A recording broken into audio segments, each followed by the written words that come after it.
The Tale of the Flopsy Bunnies by Beatrix Potter. It is said that the effect of eating too much lettuce is soporific. I've never felt sleepy after eating lettuces, but then I'm not a rabbit. They certainly had a very soporific effect upon the Flopsy Bunnies. When Benjamin Bunny grew up, he married his cousin Flopsy. They had a large family, and they were very improvident and cheerful. I do not remember the separate names of their children. They were generally called the Flopsy Bunnies. As there were not always quite enough to eat, Benjamin used to borrow cabbages from the Flopsy's brother, Peter Rabbit, who kept a nursery garden. Sometimes Peter Rabbit had no cabbages to spare. When this happened, the Flopsy Bunnies went across the field to a rubbish heap in the ditch outside Mr. McGregor's garden. Mr. McGregor's rubbish heap was a mixture. There was jam pots, paper bags, and mountains of chopped grass, from the mowing machine which always tasted oily, and some rotten vegetable marrows, an old boot or two, and one day, oh joy, there was a quantity of overgrown lettuces which had shot into flower.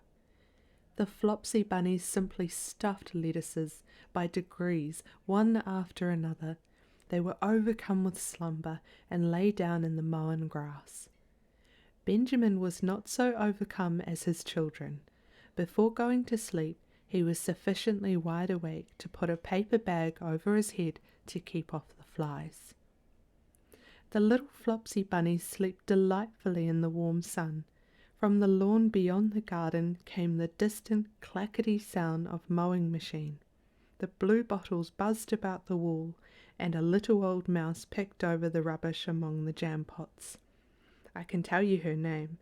She was called Thomasina Tittlemouse, a wood mouse with a long tail. She rustled across the paper bag and awakened Benjamin Bunny. The mouse apologized profusely and said that she knew Peter Rabbit. While she and Benjamin were talking, close under the wall, they heard a heavy tread above their heads, and suddenly Mr. McGregor emptied out a sack full of lawn mowings right upon the top of the sleeping Flopsy Bunnies. Benjamin shrank down under his paper bag. The mouse hid in the jam pot. The little rabbits smiled sweetly in their sleep under the shower of grass. They did not awake because the lettuces had been so soporific. They dreamt that their mother Flopsy was tucking them up in a hay bed. Mr. McGregor looked down after emptying his sack. He saw some funny little brown tips of ears sticking up through the lawn mowings. He stared at them for some time. Presently, a fly settled on one of them, and it moved.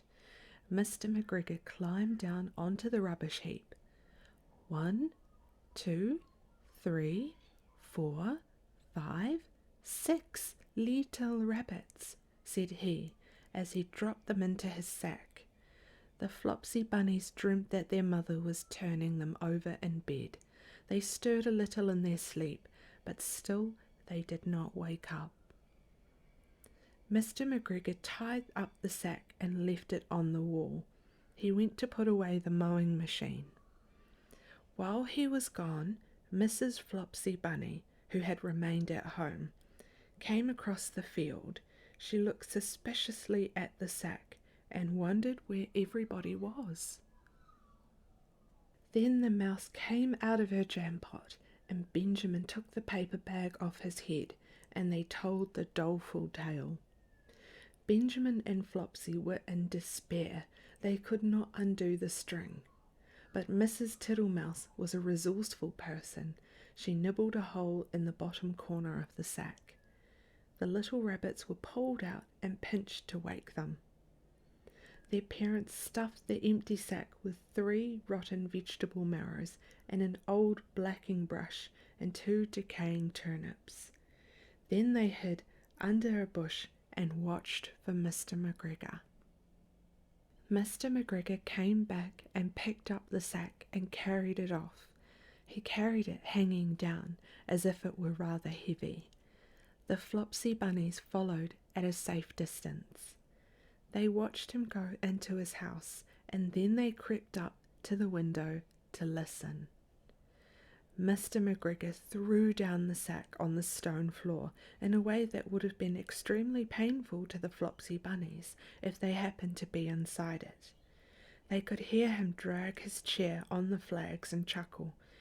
1, 2, 3, 4, 5, 6 little rabbits, said Mr. McGregor. Eh? What's that? What have they been spoiling now? Inquired Mrs. McGregor. 1, 2, 3, 4, 5, 6 little fat rabbits, repeated Mr. McGregor, counting on his fingers. 1, 2, 3. Don't you be silly. What do you mean, you silly old man? In the sack. 1, 2, 3, 4, 5, 6, replied Mr. McGregor. The youngest Flopsy bunny got upon the windowsill. Mrs. McGregor took hold of the sack and felt it. She said she could feel 6, but they must be old rabbits because they were so hard in all different shapes. Not fit to eat, but the skins will do fine to line my old cloak. Line your old cloak, shouted Mr. McGregor. I shall sell them and buy myself baccy, rabbit tobacco.